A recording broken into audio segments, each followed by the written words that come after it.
क्या सोचो, एक आदमी अपने कुत्ते की हत्या का बदला लेने के लिए देश के सबसे बड़े गैंगस्टर से भिड़ जाए। कुछ ऐसा ही होता है हमारी आज की कहानी में। कहानी की शुरुआत होती है एक एसयूवी से जो सीधा जाकर एक दीवार से टकरा जाती है। उसमें से जॉन विक नाम का एक आदमी निकलता है। वो बुरी तरह जख्मी था, इसलिए उसने अपने जख्म को दबाया और अपना फोन बाहर निकाला। जख्मी हालत में उसने एक वीडियो चलाई जिसमें उसकी पत्नी हेलन थी। वीडियो देखकर उसे अपनी पत्नी के साथ बिताए खुशनुमा पलों की याद आ गई। आज से कई दिन पहले एक सुबह जॉन की आंख खुली। आज उसकी पत्नी का अंतिम संस्कार है। जॉन के दिमाग में अब भी उससे पहली बार मिलने और उसके साथ घर बसाने की यादें घूम रही थी। हेलन ने जॉन की बाहों में ही अपनी आखिरी सांसें ली। उसकी मौत एक जानलेवा बीमारी की वजह से हुई थी। अंतिम संस्कार के बाद जॉन काफी देर तक वहीं खड़ा रहा। अचानक उसका पुराना दोस्त मार्कस वहाँ आ गया। उन्होंने कुछ देर बातें की और जॉन को लगा कि मार्कस उसे फिर से अपने साथ काम करने के लिए मनाने आया है, लेकिन मार्कस के दिमाग में ऐसा कुछ नहीं था। वो तो बस बुरे वक्त में अपने दोस्त का साथ देने आया था। उस रात जॉन के घर पर एक डिलीवरी हुई। हेलन ने मरने से पहले ही जॉन को ये तोहफा देने का फैसला कर लिया था।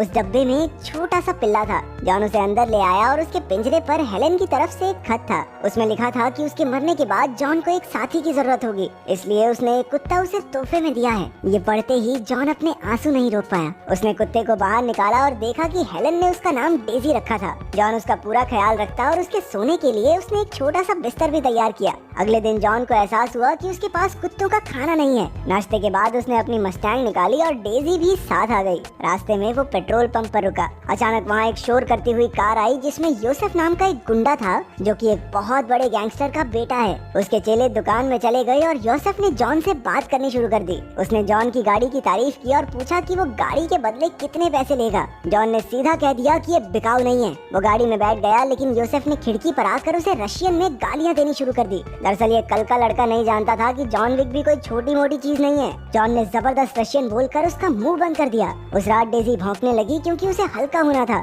जॉन उठकर उसे सीढ़ियों से नीचे ले गया, लेकिन वहाँ दो नकाबपोश गुंडे पहले से ही मौजूद थे। तभी उसके पीछे तीसरा आदमी आ गया और उसके सर पर बैट से वार कर दिया। उन तीनों ने जॉन को बुरी तरह पीटना शुरू कर दिया, जिसे देखकर डेजी जोर जोर से भौंकने लगी। उन्होंने जॉन से गाड़ी की चाबी मांगी और पूरे घर में तोड़फोड़ शुरू कर दी। तभी एक आदमी ने टेबल के नीचे छिपी डेजी को उठाया और उसकी गर्दन मरोड़ दी। फिर उसने जॉन के सामने जाकर अपना चेहरा दिखाया। ये कोई और नहीं बल्कि यूसुफ था। वो जॉन को चित करके वहाँ से निकल गया। कुछ देर बाद जब जॉन की आंख खुली तब तक डेजी मर चुकी थी। वो बेचारा अपनी पत्नी की आखिरी निशानी को मरा देखकर रोने लगा। उसने जैसे तैसे खुद को संभाला और बाहर जाकर डेजी को दफना दिया। उधर यूसुफ जॉन की गाड़ी ऑरेलियो नाम के एक आदमी के पास ले गया। यूसुफ अपनी कामयाबी से खुश होकर ऑरेलियो के सामने धौंस जमाने लगा, लेकिन ऑरेलियो ने तुरंत उस गाड़ी को पहचान लिया और पूछा कि ये गाड़ी कहाँ से आई। और यूसुफ बिना ज्यादा सोचे अपनी तारीफों के पुल बांधता रहा। उसने बताया कि कैसे उसने उसकी गाड़ी चुराकर उसी के सामने उसके कुत्ते को मार डाला। ये सुनते ही ऑरेलियो ने तुरंत गुंडों को अपनी गाड़ी से बाहर भगा दिया। फिर यूसुफ गुस्से में कहने लगा कि कोई बात नहीं, तेरी अकेली दुकान है क्या, मैं किसी और के पास ठीक करा लूंगा। ऑरेलियो ने उसी वक्त उसके मुंह पर मुक्का मारा और उसे बाहर निकाल दिया। उधर जॉन ने अपने घर की बिखरी हालत देखी। अब वो सीधा ऑरेलियो के पास पहुंचा और पूछा कि यूसुफ यहाँ आया था क्या। ऑरेलियो ने उसे बताया कि यूसुफ ने ही उसकी गाड़ी चुराकर उसके कुत्ते को मारा है। जॉन ने ऑरेलियो से एक गाड़ी उधार ली और तुरंत बाहर निकल गया। फिर उस रात वीगो नाम के एक बहुत बड़े गैंगस्टर ने ऑरेलियो को फोन करके पूछा, तेरी ज्यादा हवा खराब हो रही है क्या? अपन के बेटे को हाथ कैसे लगाया तूने? हाँ, पहले तो वो काफी गुस्से में था, लेकिन जब उसे पता चला कि उसके बेटे ने जॉन विक की गाड़ी चुराकर उसके कुत्ते को मारा है तो वो अचानक से बिल्कुल शांत हो गया। अब उसकी आवाज में डर छलक रहा था। जब यूसुफ घर लौटा तो वीगो ने अपने बेटे को शराब का ग्लास दिया और उसके पेट में जोरदार मुक्का दे मारा। यूसुफ को समझ नहीं आ रहा था कि आखिर उसने ऐसा क्या किया है, लेकिन वीगो ने उसकी पिटाई जारी रखी। आखिरकार उसने यूसुफ को उसके जुर्म के बारे में बताया। उसकी गलती ये नहीं थी कि उसने किसी की गाड़ी चुराई या कुत्ते को मार दिया। उसकी गलती तो ये थी कि उसने जॉन विक की गाड़ी चुराई थी, उसके कुत्ते को मारा था। वीगो ने बताया कि कई साल पहले जॉन विक उसके साथ काम करता था। उस वक्त वो बुगी मैन के नाम से मशहूर था। जो काम किसी भी आदमी के लिए बिल्कुल नामुमकिन सा लगता, उसके लिए जॉन विक को बुलाया जाता। वीगो के लिए काम करते हुए जॉन ने सैकड़ों आदमियों के इतनी सफाई से कत्ल किए थे कि आज तक किसी को पता नहीं चल पाया था। फिर जब जॉन हेलन से मिला तो उसने ये जुर्म की दुनिया छोड़कर एक आम जिंदगी की शुरुआत की। ये सब सुनकर यूसुफ की आंखों में डर साफ दिखाई दे रहा था। उसके बाप ने बताया कि अगर जॉन उसे मारने निकला है तो उसके बचने की कोई उम्मीद नहीं है, लेकिन फिर भी आखिर कौन सा बाप अपने बच्चे को बचाने की कोशिश नहीं करता। वीगो ने जॉन को कॉल करके मामला सुलझाने की कोशिश की। उधर जॉन अपने घर पहुंचा और बेसमेंट में गया। उसने हथौड़े से जमीन तोड़ डाली जिसके नीचे कई बंदूकें और सोने के सिक्के दफन थे। तभी उसे वीगो का फोन आया, लेकिन लेकिन उसने फोन काट दिया। अब उसके सर पर खून सवार था। वीगो के पास कोई चारा नहीं था, इसलिए उसने जॉन को खत्म करने के लिए 12 गुंडों की एक टीम भेजी। लेकिन उन सबको खत्म करने में जॉन को ज्यादा वक्त नहीं लगा। उसने आखिरी गुंडे को चाकू से मारकर अपनी जीत दर्ज की। उसी वक्त जिमी नाम का एक पुलिस वाला उसके दरवाजे पर आ पहुंचा। जॉन उसे पहले से ही जानता था। जिमी ने उसके घर में झांकने की कोशिश की और उसे लाशों का ढेर साफ दिखाई दे रहा था। जिमी ने पूछा कि क्या वो फिर से जुर्म की राह पर चल पड़ा है, लेकिन जॉन ने कहा कि वो तो बस कुछ हिसाब किताब कर रहा है। फिर जॉन ने सफाई करने वालों को फोन किया जो पिछले कई सालों से उसके लिए काम करते थे। वो लोग जल्दी से आ गए और फटाफट पूरी सफाई कर दी। जाने से पहले जॉन ने उन्हें कुछ सोने के सिक्के पकड़ाए। उधर वीगो ने मार्कस को बुलाकर उसे जॉन को मारने के बदले $2 मिलियन देने का ऑफर दिया। उसने अपने आदमी एवी को भी इस काम पर लगाया। वहीं जॉन एक होटल में आकर रुका और आगे का प्लान बनाने लगा। उसने देखा कि उसकी पुरानी दोस्त पर्किंस उससे पहले ही वहाँ मौजूद थी। उस होटल का मालिक भी जॉन का दोस्त था। ये होटल कई माफिया गैंगस्टर इस्तेमाल करते थे। उसने बताया कि योसेफ रेड सर्कल नाम के एक क्लब में है। जॉन उसी वक्त रेड सर्कल क्लब के लिए निकल गया। जॉन ने इतने हथियार इकट्ठा किए मानो वो किसी जंग पर जा रहा हो। जॉन अपनी हथियारों की दुकान इकट्ठा करके वहाँ पहुँच गया। जॉन ने सबसे पहले योसेफ के 2 गुंडों को खत्म किया और नीचे चला गया। उसके रास्ते में जो भी आया जॉन ने उसकी ऊपर की टिकट काट दी। नीचे योसेफ शराब और शबाब के साथ एक मजेदार रात गुजारने के मूड में था। जॉन के आते ही वहाँ भयंकर गोलीबारी शुरू हो गई। जॉन ने अपने रास्ते के